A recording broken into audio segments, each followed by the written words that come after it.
There's a moment in leadership and in life where something no longer fits. Not dramatically, quietly sometimes, and you're still successful on paper, but something internal has shifted.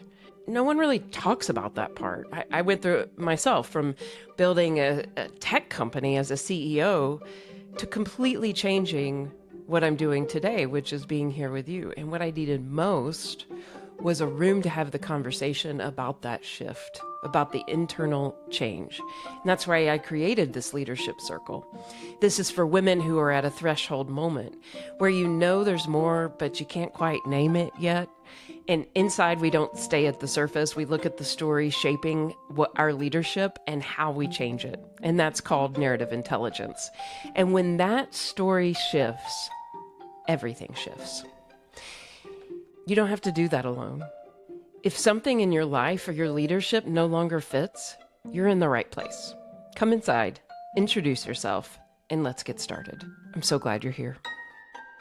The creative keys really reinforce the value and the need to slow things down so that you can identify when you are in a state of unwillingness or when you're in a state of resistance, so that you can start to identify where willingness needs to occur. Really leveraging that. Key number one was an important step for me. The other one that was really important for me is that surrendering process. Surrendering that position of control and allowing myself to just be aware and to be present and to go through the program, which you led so beautifully, and not try to anticipate what the outcome is. In my work, I have to anticipate the outcomes all the time. So the creative keys for me was my moment in my career and my time to not anticipate, but to have curiosity, to listen, to give myself the freedom to rethink things that I truly believed were just part of my fabric and my makeup.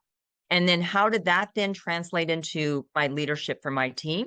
That calmness started to show up at work. My team has absolutely seen that difference inside of our organization. What I've found in teaching this framework of the 12 creative keys, that it's really the story behind the story, the stories that we're telling ourselves of how we're operating. And the reason I came to this is because exactly what you just said.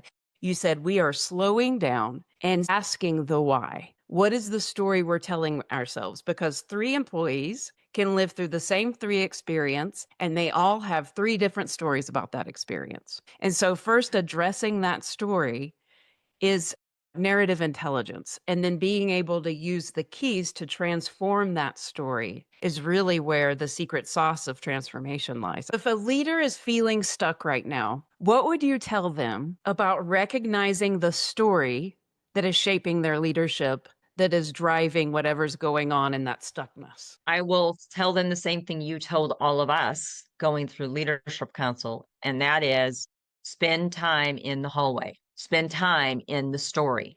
The stories that I was telling myself is that if you just work harder, if we just put more energy into it, if we just be more enthusiastic, we'll get there. And so all of us have our own stories, and spending time in the story is probably one of the most beautiful things that I took away from the program. Oh, you just talked about the old story. So going Yeah. through the 12 keys, what did it teach you about how you lead now? What's the new story? How did you rewrite it? And what is the story you rewrote? The story I was telling myself was hard work, effort, perseverance, and determination was all I was going to need to push through barriers, right? You can just muster your way right through it. Going through the program helps me understand that the real leadership comes in the moments. Real leadership comes in breaking apart the story piece by piece. The creative keys is very conversational. The way that you've put these 12 creative keys together allows us to focus on the areas that are important. What I love about the creative keys about the Leadership Council is that you're not telling us or sharing with us that we have to shed everything that we have done in the past to try to discover who we are and who we want to be. But what you are encouraging us is absolutely being able to say, this is what I'm going to take with me, and this is what I'm going to shed and leave behind. This is what's going to lift other people up, and this is what I'm doing from a behavioral standpoint that is not contributing to the benefit of others. And that ebb and that flow is beautifully done.